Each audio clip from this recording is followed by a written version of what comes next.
They told me I had 5 to 7 years to live. She was diagnosed with MS at age 30, but that didn't stop her from building a multi-million-dollar empire. And in that moment, it just made me even fight harder to achieve everything I had to achieve. Now Randi Boyette, CEO of Spark Medical Marketing and a leading voice for women, is opening up about her hidden health crisis. I have this unbelievable fight in me, and I don't have time to be sick. Her determination to follow her dreams. I feel like we're given this life, and I feel like we're supposed to do something amazing with it. And the gift of intuition that has guided her every step of the way. It's really wonderful. Like, now I'm honoring it every day and just like, okay, this is amazing. On an all-new Intentional Living with Courtney Meyers.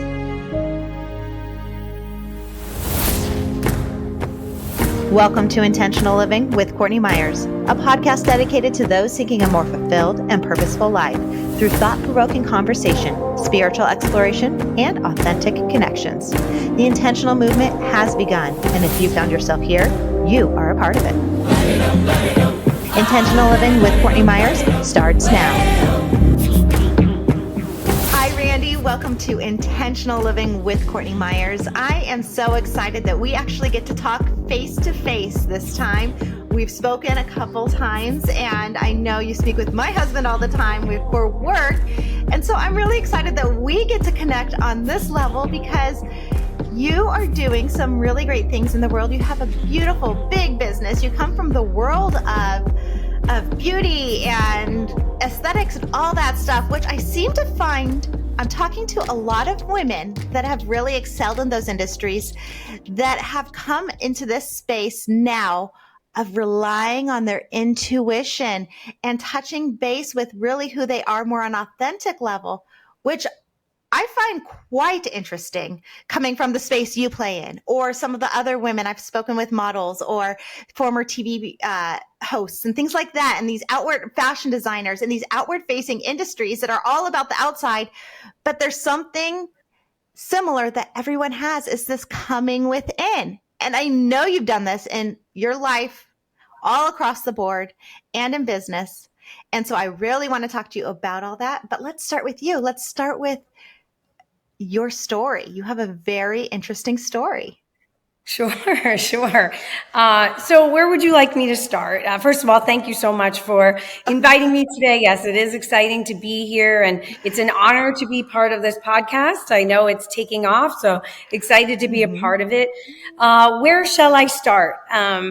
As far as, my journey, which part of it? Well, let's start with how you've reached your success with using your intuition, because I know that it's something that you have not really gotten to speak a lot to. And I know it's a big part of who you are. And I think it's kind of fun that you get to tap into that. And now we can start talking about it. It's a lot more open to talk about. And then we can get into all the details of all the ways that you've used it to navigate life and really understand who you are on an authentic level, which I think is a big part of you also, is all the different parts, all the different journeys and twists and turns you've taken in your life have definitely led you to connect with who you are on an authentic level, which yes, I know absolutely. In the last couple of years has really blossomed. So let's start with your intuition. Tell me about how you have been guided in your business. Absolutely. So I think at a very young age, I noticed that I was able to, I guess some people say, read the room. And maybe I was even before I was 10 years old, I just remember being either in a room full of people, or there was adults or children, and just sort of, it was very easy for me to get a vibe on the room, easy for me to get a vibe on the people, and when it was time to speak, when it wasn't time to speak. And I think that sometimes, it's something we're born with. It's almost like you're able to pick up on things that others are not. And as I got older and went into the work world in my 20s, I was able to harness that into the power of being able to communicate well with people. And, if you're able to really read, somebody's energy. Like sometimes when you're on a conversation, in business, and back in the day, we weren't on Zooms, we were on a phone, right? So it was even harder to read somebody, right? Because you couldn't even get an expression from them. but you could pick up even in just on their voice changing or whatnot, but you could tell when somebody really I could tell when somebody really wanted me to speak versus waiting for them to speak and how much information. And I think that's like where my quote unquote intuition started, with just on a small level of being able to understand people more than the next, right? And sort of, be able to, then I went into sales, and of course, sales is, understanding and being able to understand what people need, how to speak to them, how to get to their wants and needs. And that was where I really picked up on using my power, right? Of understanding like what they need, because I come from the mindset of don't sell somebody something, but solve a problem for them, right? So by getting to know them and using that intuition and understanding where their weaknesses are and where my business or, whatever I was selling at the time could complement what they need, that's where I was able to kind of hone that into business. Well, I mean, that whole concept of using your intuition in sales, I think is huge, and something that I think more people should learn to use. And we all have it. Like you said, you started at such a young age. You started realizing you had this power at 10. And I've spoken to lots of people about this. Our children are so connected. They come in connected to their spirit and their intuition. And as we get older, we kind of turn it off, or we want to fit in, or we don't listen to it as much. But you seem to have never turned that off, which has served you so well. I mean, you've built a massive marketing company in the medical aesthetic space, and your intuition has really led you. I know we've talked about it before, how like your gut, you just know if something's going to work out or not. And so you can go all in on it, or you can pull the plug if it's not the right fit. I mean, I think you even joked when we first spoke that your husband said it's like borderline psychic. Yes, it is. And I think that all those who have this would agree that, it is a gift. And I feel that, you can kind of hone that gift, right? Just like some people are born with an athletic ability and then they hone that in by practicing, right? So, I kind of hone in, talking and working with people.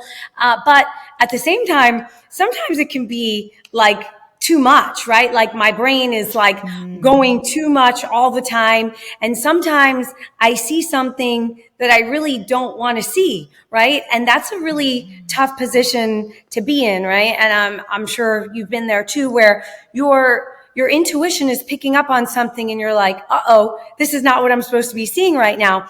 And you have to decide at that moment, am I going to honor this and realize that something is really wrong here? Or am I going to go with this dream that everything is going to be okay? And this is with everything, with business and our relationships, where, sometimes it picks up on something you're unexpecting, and you really have to make that choice of where you're going to go with that. But in business, it really has led me in the right direction, but it's not like it led me in a psychic way. It is more of me, trying to dial into, let me think back on this conversation and putting it all together in my head and making, and kind of testing that in almost like an athlete way of like pushing my brain to understand what all of those signs meant and which direction to go. And sometimes in business, I have picked up on energy, when I've been trying to pick up on it, that is a direction I shouldn't go in, right? And sometimes somebody's waving a multi-million-dollar deal in front of your face, but there's something that in your intuition that's letting you know that that's not really the way that you should go if you understand the big picture and where you really want to take your business in the long run. So I do think that, at times it has been, I guess, difficult, but it's definitely, the older I get, the more I'm able to even hone it in. I would say that I realized how powerful it was in my 30s, and then my 40s, even double down on that. And now that I have crossed the barrier into my 50s, it's really wonderful. Like now I'm honoring it every day and just like, okay, this is amazing. Isn't that interesting how, we have all the answers within us, but we don't necessarily always want to listen and honor it because, yeah, whether it's that multi-million dollar deal being waved in your face, or like in my instance, and I know you've experienced this in your relationships, I was engaged before I was married to someone else. And I remember waking up one morning, it was like 5 or 6 in the morning, in like a pure panic. He actually lived in another state and I was in California. He was in Louisiana. And I woke up just like, almost like a panic attack, in sweat. My chest was tight, and all I could hear was break off the engagement, break off the engagement. And it took everything in my power to pick up my phone, like in that moment, and call him. And still, I wasn't able to follow through. It took me a long time. It took me probably another year. I can't remember the timeline, but it took me a long time to finally end things with this person. But it ended not well. And I should have listened. I was warned. I was given, yelling at me signs of my intuition saying, walk away. But I didn't. So we have to kind of learn to listen to this. And I know you've experienced this with your relationships. I mean, you've been engaged before a couple times, and it took you a while to finally find someone who truly saw you for who you were, that was your right match. And I mean, you were married even too. So I'm sure you've experienced that in your relationships as well. Yes. So a couple things that I can definitely relate to. First thing you said about waking up in the middle of the night. This is something that I deal with constantly. I would say at least once a month, I wake up in the middle of the night. Now, when you're my age, you get up in the middle of the night to use the restroom anyway. But I will wake up and something comes to me, right? And what that means to me is that I did know it during the day, but I kind of pushed it away. And when something comes to me, it's like screaming at me in the middle of the night. And ironically, last night, I did have an idea and had forgotten about something somebody that I needed to reach out to for something important that I've been wondering where to go to. And I got up to pee at 4 a.m. and it came to me, and I was like, this is crazy. So I think that, our brains are so far ahead of us, but yes, in relationships, it is so important. And I have had kind of a fun, I guess, adventurous life.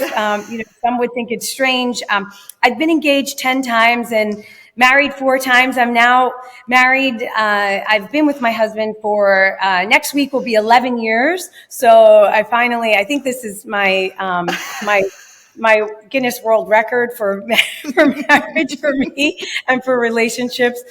So I've had a very interesting past. And I think sometimes my brain might be too much for men, or my intuition, because sometimes, I ask too many questions, or, I get tied up in something that they don't understand.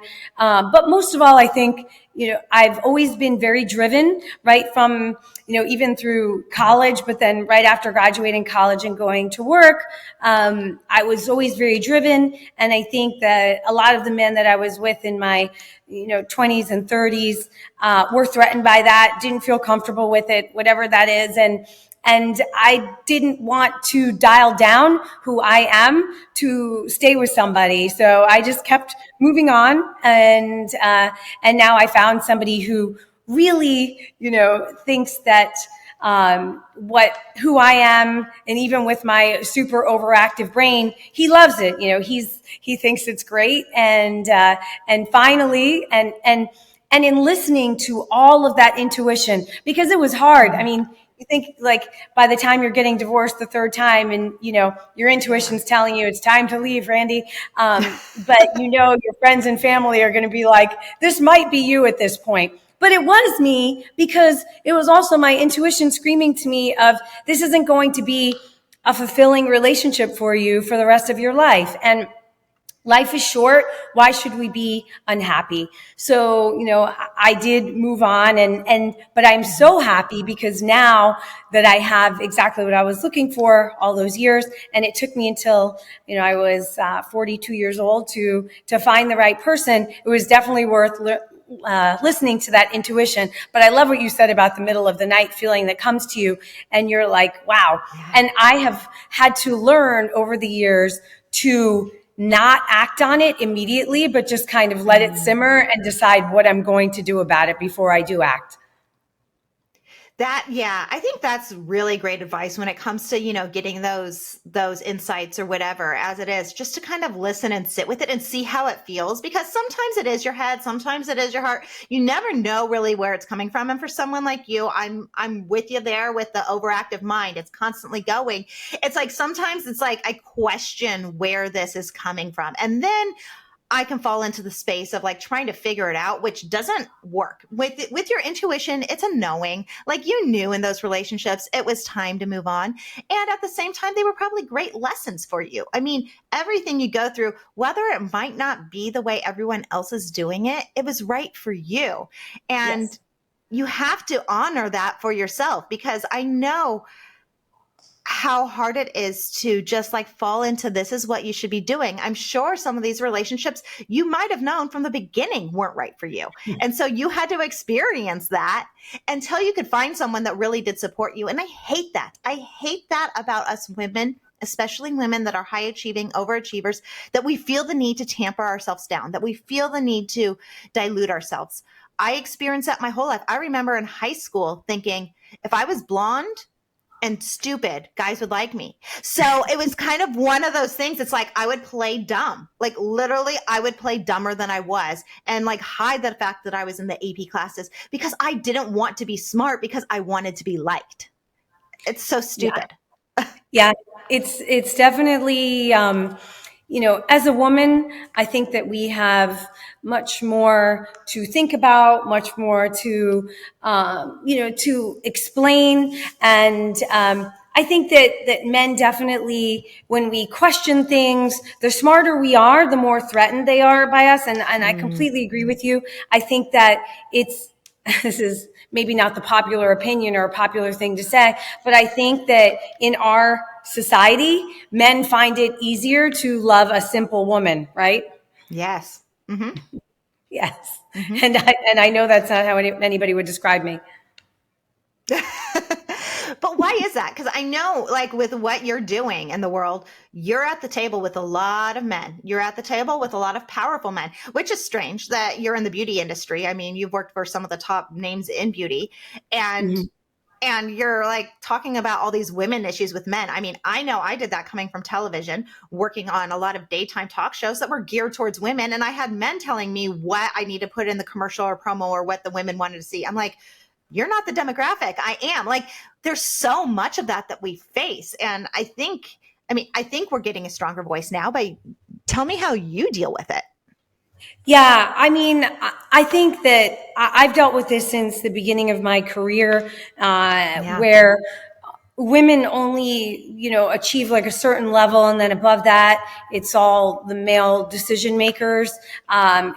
It's always been slightly frustrating to me that we have to work. I think it's like 4 times harder to get half of the recognition, and I think that's a real thing. And I don't think that we're just whining women, trying to get ahead. I just think Mm-hmm. that at the top, it is a boys' club most times. And even in the beauty industry, somehow the men wind up running the ship, right? So I Yeah. will say that it has been a lot of, pushing my way in, but also, recognizing those opportunities to make something happen or speak to somebody in their language or use my intuition of, sitting. I remember being in my 20s in my career and having the opportunity at a large corporate meeting where there were several executives there, and all of the executives were men. And I remember Mm-hmm. sort of trying to read the room during the meeting and watching who, had different type of body language or energy, and who I should try to sit next to at the next like open session, and who I could get my ideas to, who would listen to me or who would pay attention to me. And that's always like a balancing act, because I feel like men just walk up to each other and they're like, "Hey man," and they just start a conversation. With us, for women, I'm always trying to have to plan as far as who would listen to me and who will pay attention. Do you think that's because we're women, we're planners by nature, or do you think that's just because we're trying to work our way and find a seat with the boys club? I think it's both. I really do think it's both. I do think that women are planners, and it's funny. In my company, we have over 100 employees. And I notice even just the difference of hiring, males and females. And I noticed that my female employees, they ask a lot of questions. They're constantly planning. And the male employees, they'll just do something, wait until somebody tells them it's wrong, and then they try something else before they'll ask how they should do it. So I do know that we're definitely planners in a different level, but I also think that we have to be strategic to get ahead and get the attention of these men that are at the top. So it's it's kind of a different energy there. Yeah, I mean, and with everything that's going on, it's like in the world right now, you have to think about that. Like, what can women do? Because I think that is one of the biggest things. And even when I set out to do this podcast, it wasn't like I was like rah women. It was more about connecting to your authentic self. But this keeps coming back to the power that we have, the rise of us as women and our voice, and letting our voice be heard, and helping to usher in a change in the world and the community and your home, whatever it is, to be heard a little bit more, because I think we're missing something there. And the way the good old boys do things isn't working out so well for us, I don't think. Things seem to be crumbling a bit. Yeah, I agree with you. And I do, try to help the women that I meet feel empowered and to speak their mind. I think that I try to lead by example. I think that women need to speak their mind and not feel like, oh, I better be quiet in this situation because the men are talking. I think that sometimes that can feel overwhelming. But I think that, we're taught to say, I'm sorry and excuse me all the time, instead of just going for it. Right. And even, I'm 52 years old and I'm still struggling with it, right? So I think that there's no point in our life where we're going to completely overcome it. But I think that, we keep pushing up against, that wall of where we're supposed to stop. And I think that, we should continue to empower each other and empower ourselves. And I think that that's a really important thing to remember. I think that, women should empower each other. There's this little quote that I see on social media sometimes that says, be the woman who fixes another woman's crown without, telling the world that her crown was falling, I think that we should learn to help each other and, and pick each other up, in situations where we could use a little boost. Yeah. I mean, I even see that with like our children, like you said, by showing by example, because my daughter already is saying what you said, saying, I'm sorry for no reason. And I know I do it. I do it all the time. And it's like, why am I saying I'm sorry? Like, why am I apologizing? I didn't do anything wrong. And my daughter's 4 and she's already doing it. It's like, Matt and I, my husband and I have both told her, like, you don't need to be sorry. You didn't do anything wrong. But it's like, I don't what is that? Is that something that I've shown her? Or is that just because as a woman, we're like born in with that generational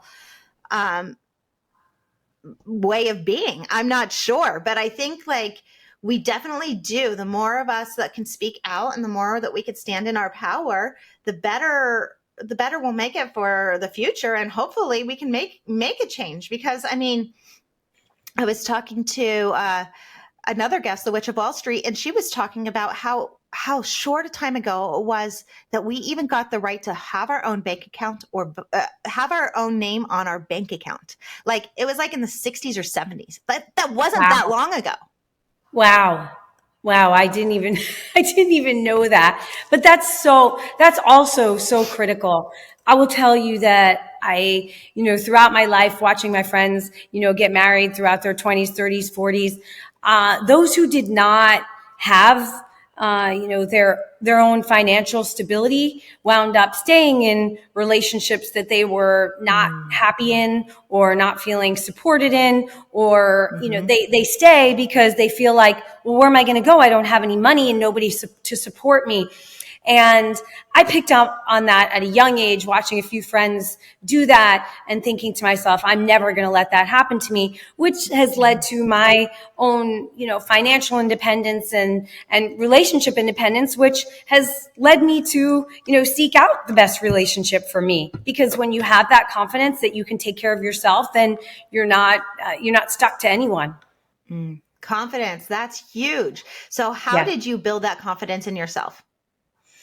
I think, I don't want it to sound like, everything that I did just came easily. I fell on my face a lot of times. And I think that once I would fall on my face and then correct it. So I really believe that mistakes are meant to happen, but that's where the lessons need to be learned, and that we can't keep learning the same, lesson. So I think I built my confidence by, falling on my face, then fixing that, making sure that correcting that behavior, and then realizing, okay, I just climbed that mountain, and then kind of, climbing higher mountains and higher mountains. And that, I think, gave me the confidence that I have today, was to just keep learning those lessons and not having to learn them twice, and remembering in my head, like, don't do this again, Randy. You're remembering that you just did that last year. So kind of learning from those mistakes before you take the next step.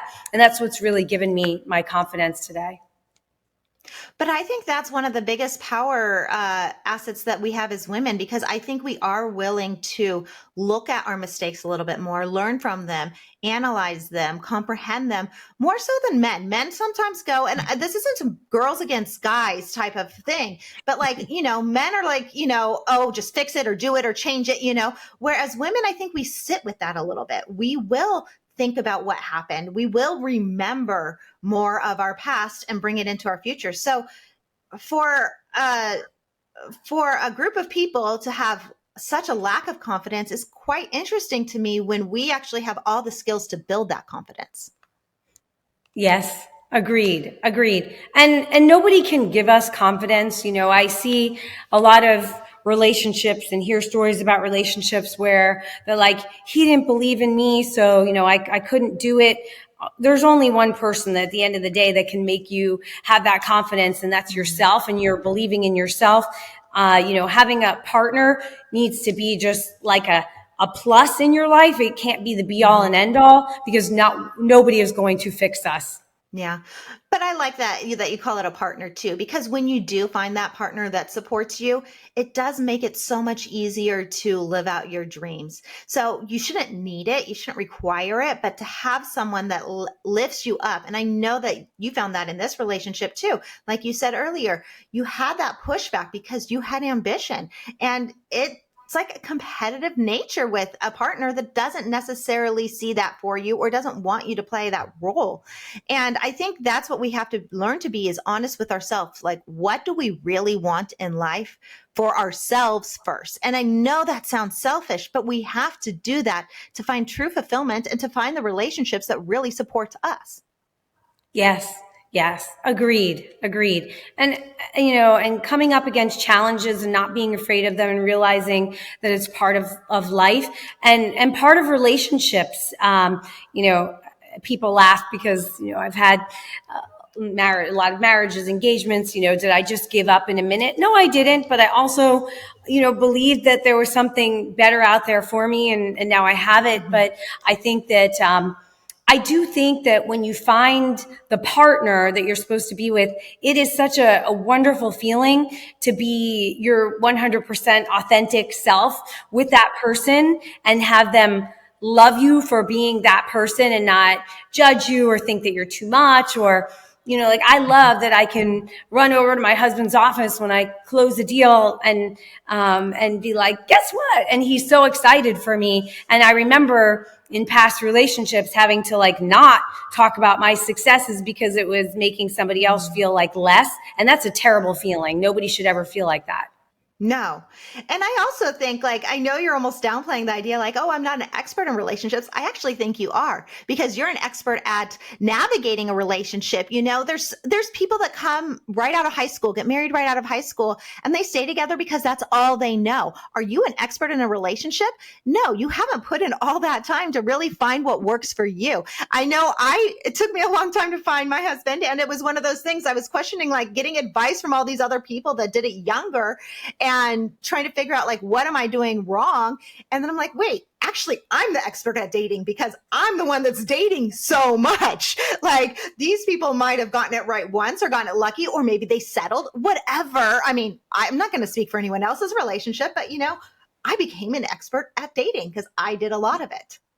Yes. Oh, agreed. By the time I was out there dating in my 40s, like I felt like I could say like 5 words and I was like, okay, I know that's not the person. Next, so you just know really quickly. And when I did find my husband who I'm with now, I I was at a point in my life where I was like, I'm never getting married again. This just clearly isn't for me. And I'm just meant to be, a lone ranger and, have friends and whatnot. And I was definitely fulfilled on my own and felt like I was, great on my own. I felt really good about the place that I was with. And that's when I found my partner. So I think that, that has a lot to do with it too. When we're looking for someone to like fix us or fill us up or whatnot, that's where things can go awry. Well, it also sounds like you were almost at a place of surrender. I mean, because I will find yeah, I think when I found Matt, I was just kind of like, I'm going to just go date and have fun. And I'm going to take every date because maybe I don't have all the answers. So maybe I'm just going to go out there and do it all. And then, I'll end well to someone who wasn't who I thought I was going to be with. Sometimes we have these ideas, and when we can surrender and just be like, I'm okay with whatever happens, I'm going in this direction and have fun with it, that's when anything in life seems to fall into place. Agreed. Absolutely. I think that's huge. And just taking the chances, going and going on the dates. Yeah. So you never know who you're going to meet. So I think that, moving forward with our lives, no matter what happens. Like I remember that I would just go through a divorce or a breakup. And I was like, okay, what am I going to do? Take a year off. I would convince myself, okay, I'm going to take a year off from dating. And then like 3 days later, somebody would fix me up and I would just go because you don't know who you're going to meet. Right. So you got to keep going. Taking time off is not your MO. I mean, you literally just took your first vacation in I don't know how long. How does it feel to actually allow yourself? Because I know you are a very, very go-getter kind of person. I know you don't sleep. You have, I think, 4 hours of sleep, maybe a night. Yes. How does it feel? Like, what did that do to you and your spirit and your like inner self to finally allow yourself to relax? I will admit that it is a little bit confusing for my brain. I just took my first vacation since January of 22, and I have run at this pace since I am 21 years old. I have just worked probably 18 to 20 hours a day. It's what people are like, why would you do something like that? I liked it, right? So, I mean, I like what I'm doing. If I didn't like it, I wouldn't have done it. And I still like it now, right? So, where other people were working on hobbies or whatnot, I enjoyed working. I enjoyed climbing the ladder. I enjoyed getting ahead. My career became my hobby. So maybe that sounds nuts to people, but I never did need sleep. So I don't know if that's just something that, I was born with or whatever. But even when I was a child, I just only needed 4 hours of sleep. My parents thought there was something wrong with me. They took me to a doctor. They were like, she's fine. She'll sleep when she's tired. So I've only needed 4 hours always. So I feel kind of lucky because that allows me to get ahead of the world, right? Because if most people are sleeping 8 hours and I'm only sleeping 4, I have 4 more hours of productivity there. So I think that, has made a big difference. But what did happen on my vacation, and this has happened to me before, is, I do disconnect and I'm like, oh my, there's like a whole world out here of things that I'm not doing, like relaxing and watching TV. And like, I watched some really crazy reality show while I was on vacation and like something I would never watch or do because I just don't have the time or the brain space, but I like really enjoyed it and got into it, and I was laughing, and sometimes it's like an abrupt Monday after I have disconnected and I haven't taken that much vacation in my life. But when I do, I'm like, whoa, like that Monday morning, it hits hard, right? Because I never take the time. And I am thinking, on that Monday morning, I wish I had a few more days, right? Because now I've gotten into a mode where I've relaxed a little and I've enjoyed it. But then usually by Wednesday, which will be tomorrow, I'm like, okay, I'm back to, working at the pace. I don't know how I've done the pace that I have my whole life. My husband comments on it. Like he'll say, it'll be like 2 a.m. and he's like, okay, robot, I'm going to sleep, because he's like, I'm sorry, I'm not, some type of alien or robot like you. I actually need sleep. So, I definitely feel like that has helped me get ahead. And I do all of my creative work, or anytime I need to come up with an idea or a process or a system or write a presentation, it's always in the middle of the night. I'm not a morning person, but my brain is on fire between like 11 p.m. and like 4 a.m. if I have to come up with something. Those are my times. I had to give a really big presentation 2 weeks ago, and I rehearsed from like 11 p.m. literally till 4 a.m., just pacing back and forth in my dressing room and just, rehearsing in front of the mirror, back and forth, or there's mirrors on both sides. And that was where I learned my pitch and what I was going to say. So I think that, taking the time for yourself is important, but it is really a tough balance. I envy those who have the work-life balance and manage to have super successful career, but have all these hobbies and outside things they do. I've never had both. To be completely honest, I went full speed ahead with my career. I don't really have any hobbies. So that's my hobby is, well, I will tell you, my hobby is my work and some of the things that have come out of that. Right. So, I enjoy, meeting a lot of different people and having conversations and whatnot. So I do take some time on the weekends. I take a big nap every weekend. I don't know what that means. It's like my fuel. It's a strange thing that I do. I'll either do it on Saturday or Sunday, just depending on my schedule. I will get up in the morning. I'll putter around for like 2 to 3 hours, have breakfast, and I get back into bed. And I will turn the air down to like 62 degrees in my bedroom, and I have double layers of those shades that go up and down electric, like blackout shades, and I have double layer of those. So and I just will lay in there and just sleep for like 4 or 5 hours. And I don't know, maybe that's my battery recharge, but when I get up from that nap, I feel like $1,000,000. But to me, it sounds like you're just on a mission. Like you came into this world, on a mission. Anyone who doesn't need sleep, in my opinion, and I've talked about this with my mentor before.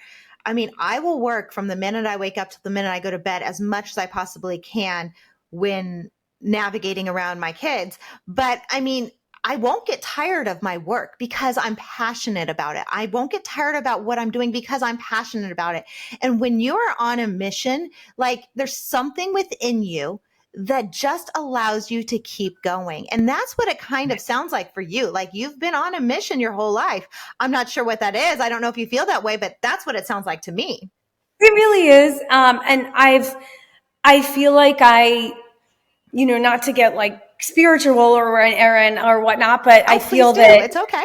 Okay. So I feel like, God gives us this life, and, whoever anybody's God is, right? But we believe in a higher power. And I feel like we're given this life, and I feel like we're supposed to do something amazing with it. And I also feel that we're supposed to overcome the obstacles that are in our path, and those that are just kind of lazy and, sleep their way through life. I don't think that we achieved what we were put here to do. And I think that when we come up against struggle, I think that we're rewarded for that. And when we can move to the next level of something, I don't know what that is, but I have a lot of fight in me. I think I shared with you on our last call, around the age of 30, I was diagnosed with multiple sclerosis, and I have lived with that battle for 22 years. And it just made me even fight harder to achieve everything I had to achieve. There were weeks where I was in a hospital the entire week and nobody that worked for me or with me even knew that I was working out of the hospital. I never wanted anyone to know that I was sick. For many, many years, up until I was 50, I never told anyone other than my close family that I had this illness. However, I think it's inspiring for people who do have an illness to see that you can still get ahead and you can set your parameters and you can make your life work. I remember when I had to leave corporate America due to excessive travel, like I couldn't really keep up with that schedule anymore. I remember having to leave that and thinking, I'm going to build my own empire where I can build it around my schedule and what works for me and my health. And, it makes me more sensitive to others that maybe have a health issue or, need some support. But I do think that I've overcome so many obstacles that have been put in my way. And I think we are rewarded for that. When I was diagnosed, back when I was 30 years old, I was very, very sick. And they told me I had 5 to 7 years to live. And so now I'm 52.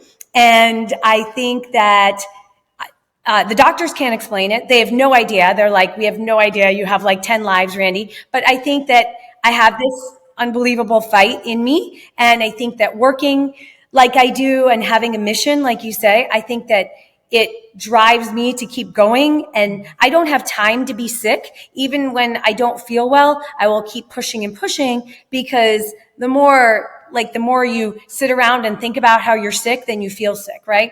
So I think that we need to, keep fighting through life. I mean, I think that is huge for anyone listening. It's like, you had this diagnosis.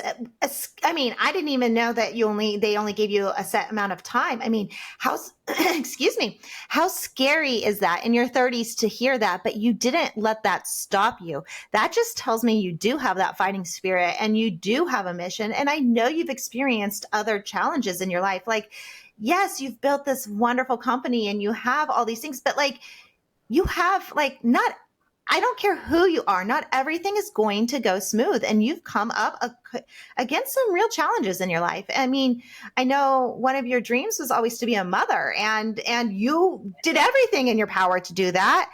And you had to surrender to that even. Yes. Because of my illness, I was unable to have children, and I tried. I had 9 miscarriages, and it was just not to be for me. And I remember having to come to terms with myself when I found out it wasn't going to work. I also had 2 failed adoptions. I remember I did give myself time to mourn. I laid in my bed, I think in the fetal position for a couple days, and maybe even more than a couple. I gave myself a few days to mourn.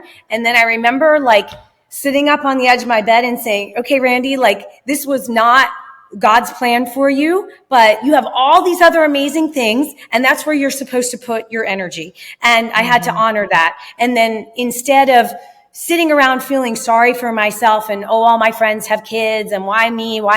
No, okay, give yourself a few minutes to do that, or a few days, or whatever it takes you personally. But when we get into weeks and months, then that's your behavior at that point. Then you've changed your behavior. You have to get back up and motivate yourself to focus on the things that you do have. I have an amazing husband. I have amazing business. I have great dogs, and my dogs have become my children. I have so many great friends and so many great things in my life that I have chosen to focus on outside of the fact that I couldn't have children.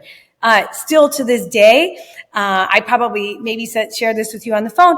I know that was the one thing I've missed out on in my life, and I will see across maybe I'm in Nordstrom, and I see a child run to a mother, and I see them embrace. And I will get a feeling in my heart for a minute of, it's like a want for that. And I know I can't have it. So I have a choice right there. Do I start crying and freak out, or do I embrace it and say, you tried everything you could?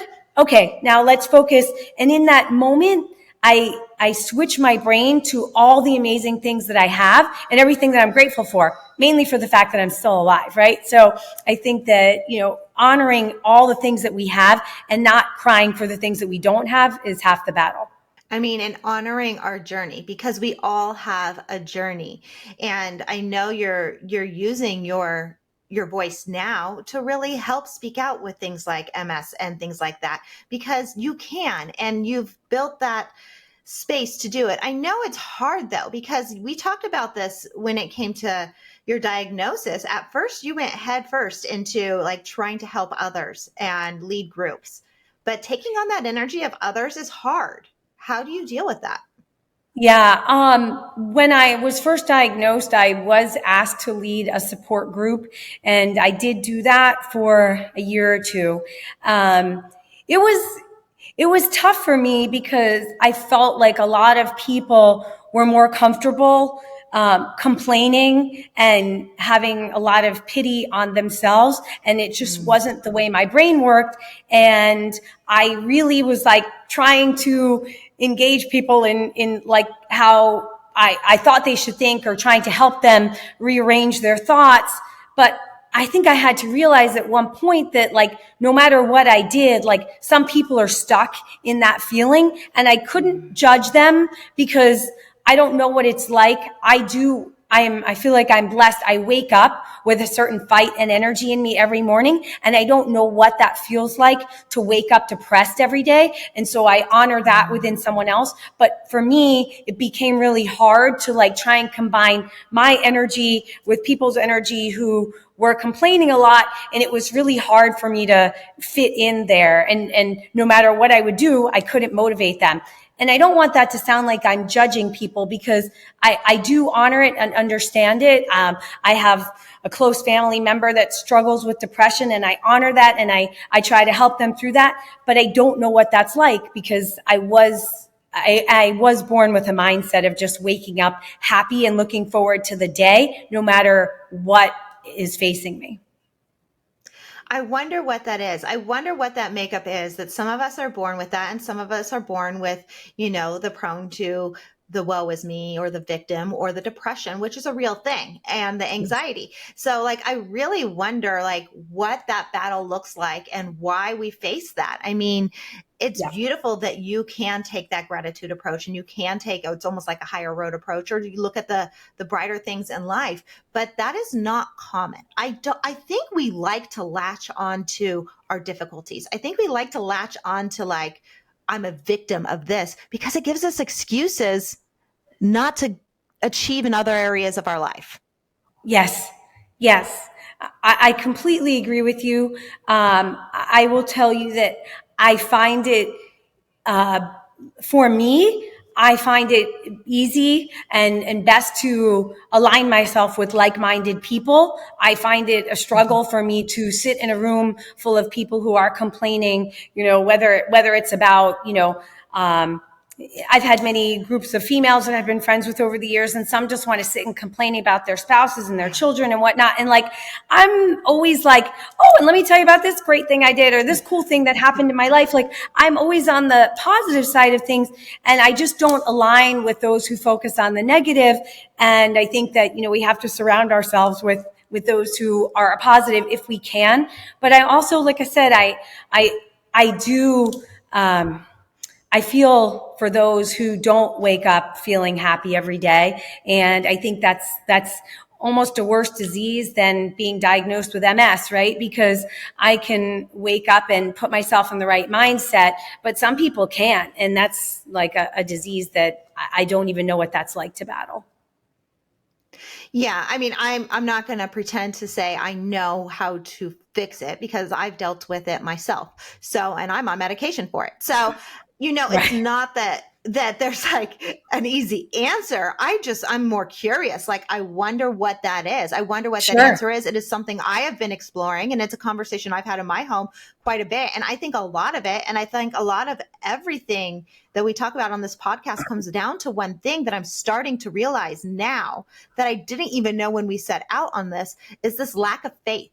This lack of faith in something bigger. And that doesn't necessarily mean we don't have to go religion. Spirituality isn't religion. There's two different things: God, universe, energy, whatever it is. I feel like there is a lack of connection to something grander or bigger than us. And that's what I feel like you have when you're talking about these missions or these getting up and this constant want to go and face your challenges, because we all are going to have challenges in our life. That's part of being a human. And that is part of our experience here on this planet, is to overcome challenges and learn. So we need to believe and accept that there's something bigger than us. And I don't have the answers. I don't know what that is. I just feel like there is something bigger than us guiding us in this way. Agreed. And it's not always smooth sailing. Even me, who wakes up happy and ready for the day, I have anxiety. I went through a stage of my life where I had panic attacks like 4 or 5 times a day for like a year of my life. It was the worst thing ever. Unless you've had a panic attack, you don't know what a panic attack feels like. Your whole body, you lose control.